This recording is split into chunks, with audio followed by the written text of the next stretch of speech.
Okay, John, tell us what's in episode 5. So in episode 5, we are going to be timbering the boat. And that's the process where we cut the oak into laths, we steam bend them, and we put them into the boat.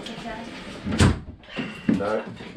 But this episode is a slightly different type of episode because for both of us, the elephant in our rooms has been our recovery from a serious heart condition. And we want to talk about that.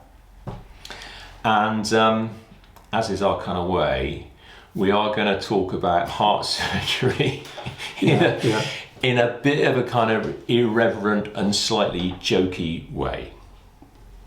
But our reality is that the experience was a serious and life-changing event for both of us. And we want to use this episode to celebrate our recovery, obviously, but also to pay tribute to the amazing NHS workers who helped us and continue to help us. Absolutely. It might be that perhaps because of personal circumstances, you might find this kind of topic a bit difficult. And if you do, then you can simply skip between these times. Otherwise, we hope you enjoy episode 5 of Two Blokes Build a Boat.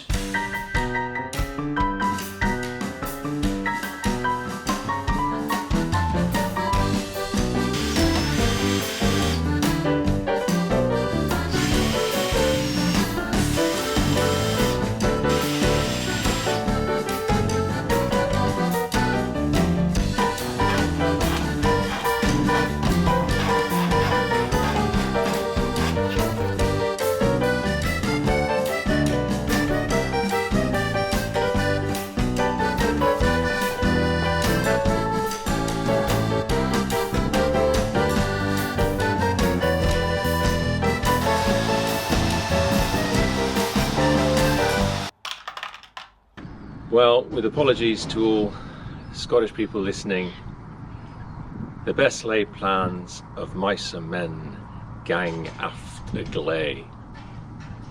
It's now halfway through the summer and Lympstone still looks quite a long way away, and the boat is still in the workshop. The planking's finished, but we've got a lot of work to do, and it's looking increasingly like we're not going to get the boat in the water until, well, the end of the summer, maybe next spring. So the dream continues.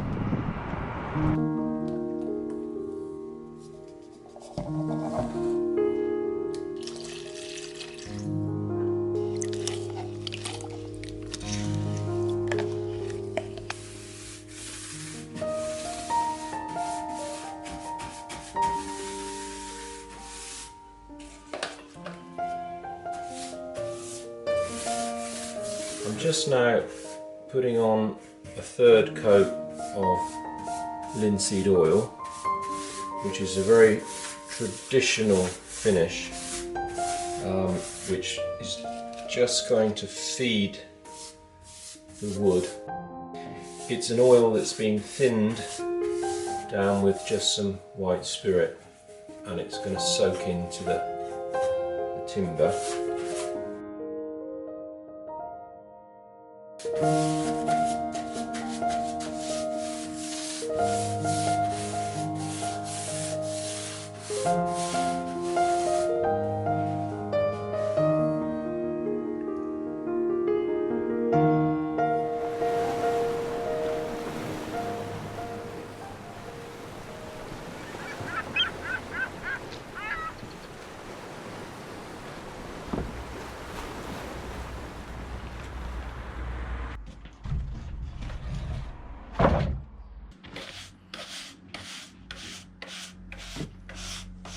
So this is the oak that we have for the timbers. It's going to be cut into very, very thin laths, which are going to form the ribs of the boat. It's really important that the grain is as straight as possible, because when we come to bend it, we don't want it to split and break. This oak is very green. It was only felled a week or two ago. It was left in the round and it was only milled yesterday afternoon. So it's extremely green, which is good for the bending process. It was felled just a few miles from here in a woodland which was being managed, and this was one of the trees that had to come out. Unfortunately, because it was straight grained, Steve, the woodsman, made sure that it was kept to one side and used for a good purpose.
So here we are.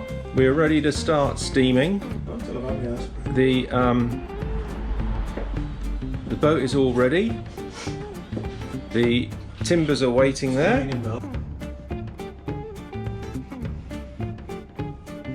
The steam box is ready there. We've got Rosie helping us today, and Connor, you're back. Where have you been? I've noticed you haven't been around for a bit. Where have you been? I've just been about the place doing nothing. Bit of open heart surgery. I haven't been doing it. Oh right, okay. How many bypasses did you have? Oh, I had 4. It's standard. Yeah, I think you've got to have 4. You know, some people apparently just have 2. I wouldn't speak to anybody who only had 2. It's beneath my contempt. Beneath my contempt. So you're feeling fighting fit now? Yeah. Yeah, good. How long ago was it? 5 weeks. So 5 weeks, you're up, you're walking, and I think now the excuse of, you know, not being able to do boat building is kind of past now, isn't it? Really? I think so. Although you may have difficulty explaining that to the various people who are my carers at the minute. Who look at me as scouts. So you're on very light duties today. Just simply Putting opening things in and out of the box, I think. opening up the steam box, yeah, and keep taking the aspirin. I will. Okay.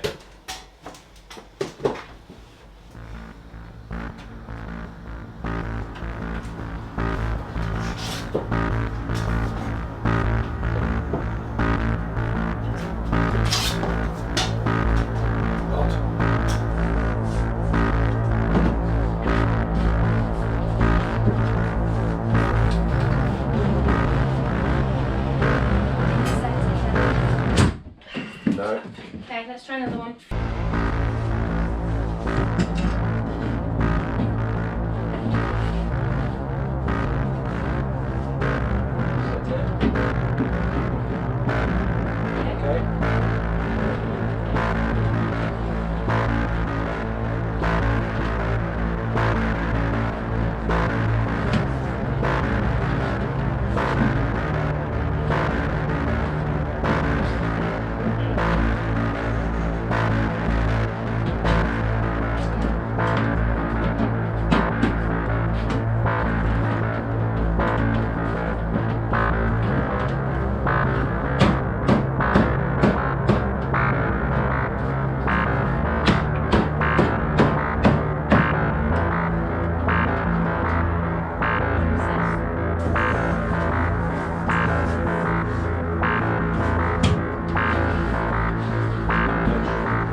No, the way it's splitting it is just completely to do with the grain, because it's not just like, you know, splitting completely, it's not just graining. It's not, and then it's splitting here as well. So you can see that the grain is being like that, right? Right. So it's just... So,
That's alright.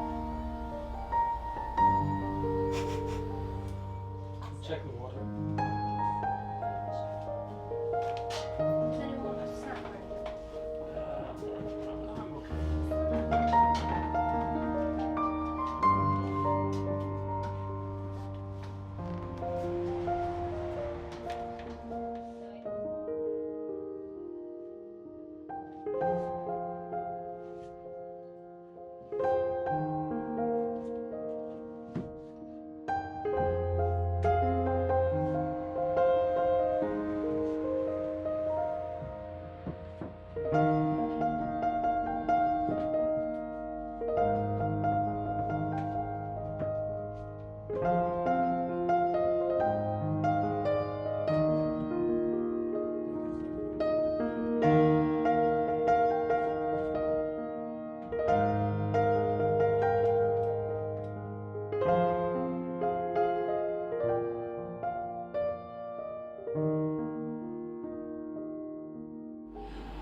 Well, at some point we do have to discuss the elephant in the room.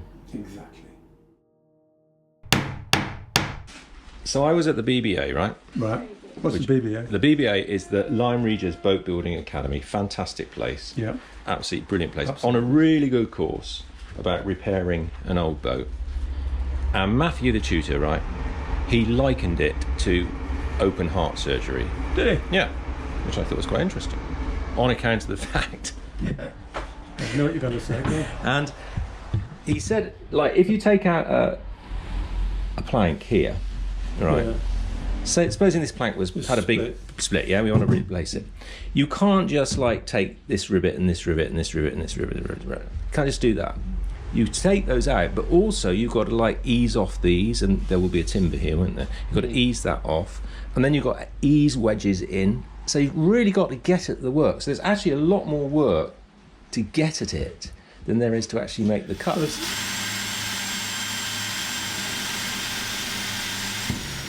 And actually, I think the open heart surgery is a very good analogy. Mm. Because Go on. that's what they've done to you And you? Yeah. a few weeks ago. Yeah. And me 3 or 4 years ago.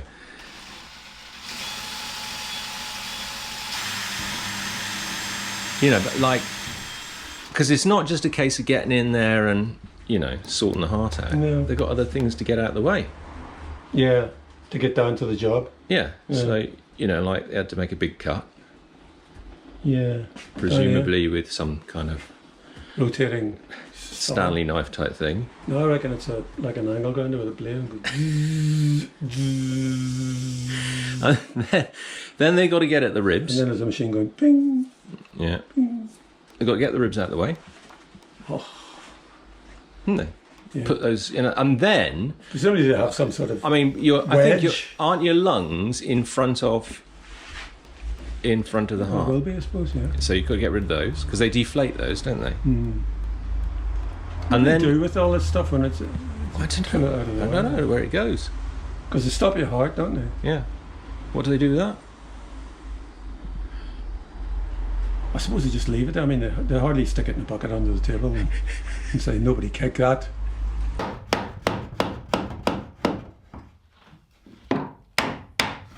And your heart stops. Yeah. Right, and then the amazing thing is, right, for me, they took a vein or an artery at my leg Yeah. and then just sewed it, or whatever they do, Yeah. onto my heart to replace the one that was clogged up. Did you, where were they taking I that? had one taken from my leg Right.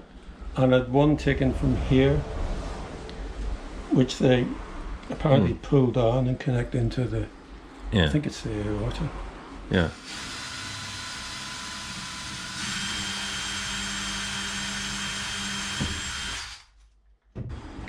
It's a big Very deal, clever. you know. I mean, the people who do it, they're kind of they're slightly ambivalent about it. They say, "Look, we do these all the time," you know, Mm. and it does a really high success rate, as you and I can attest. But they also say, you know, it's not. They say, "Well, it's routine. It's a big deal. It's serious. You know? Yeah. Don't be casual about it." Yeah. Yeah. And you do feel you kind of have to treat it with respect after you've had it done, you know. Don't you think? Definitely.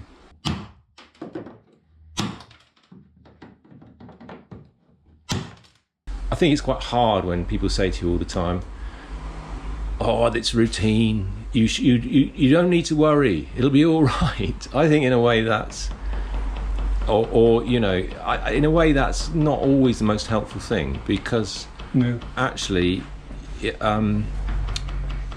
is a bit shit, and I think it's quite good to sort of acknowledge that.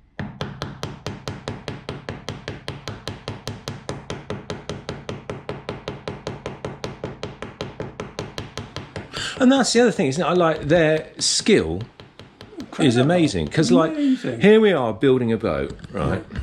And you know, those timbers are not the strongest. They didn't quite cut them, maybe, or you know, they're not absolutely perfect, or maybe they need to put a bit of kind of fettling around here and there. And it's important to get it right, because if we get it wrong, you know, the boat sinks, and that's going to put us all in danger. So that's really important. You have to get it right. But compared to a lot of heart surgery, I mean, we have enough trouble with this. Imagine you've got to get it all done in like 4 or 5 hours, or whatever it is, 6 hours. And, you know, you've got to make sure... And make sure it floats. And make sure it floats.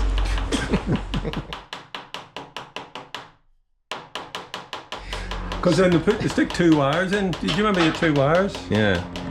And they're it's 2 little wires, and they seem to run this way, and you know. And then you wake up and you got these 2 wires, and you say, "What are they for?" You know. And then about day 3, somebody comes along and says, "You know, take your wires out," you know. And they pull these electrical wires out, you know, and they're about yay long. Yeah. And then you realise, the jump leads for going to start you up again after the start. Mm.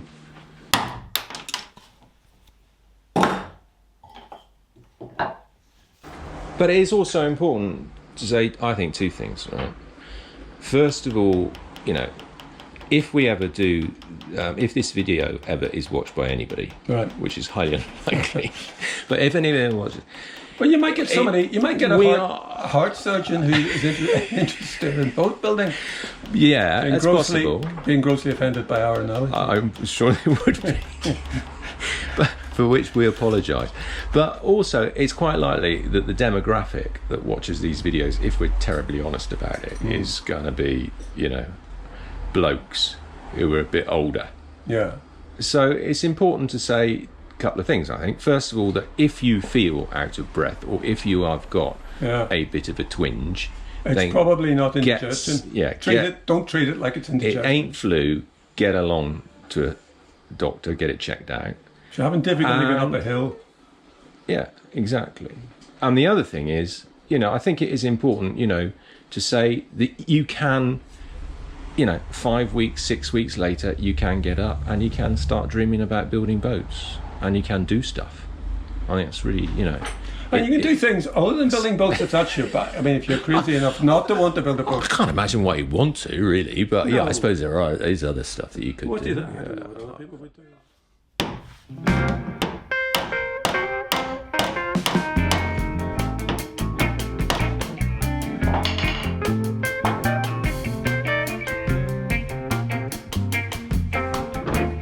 Okay.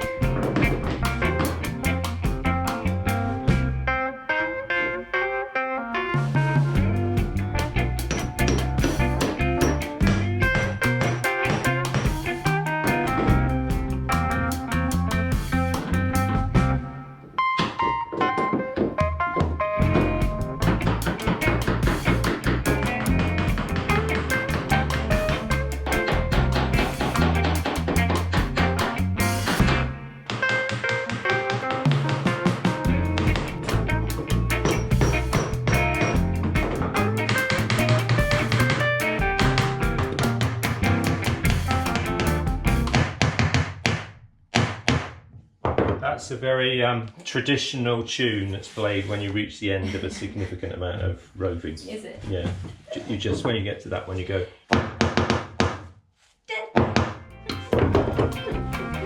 Like it. Right, so that's half the boat. Hey, brilliant. That's not too bad.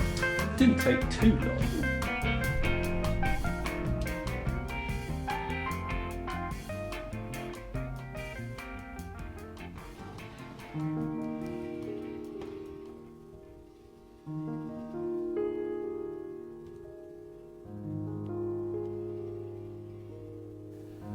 And I do remember when I was recovering in the hospital ward thinking, will I ever be able to go on long walks again? Will I ever be able to climb mountains? Will I ever be able to sail in my boat? I remember that really clearly. And I think building this boat is just a kind of proof of all of that. Creating something that's going to be about adventure and about getting out there, and just a way of sort of constantly proving to myself that I'm alive and how amazing and fantastic that is.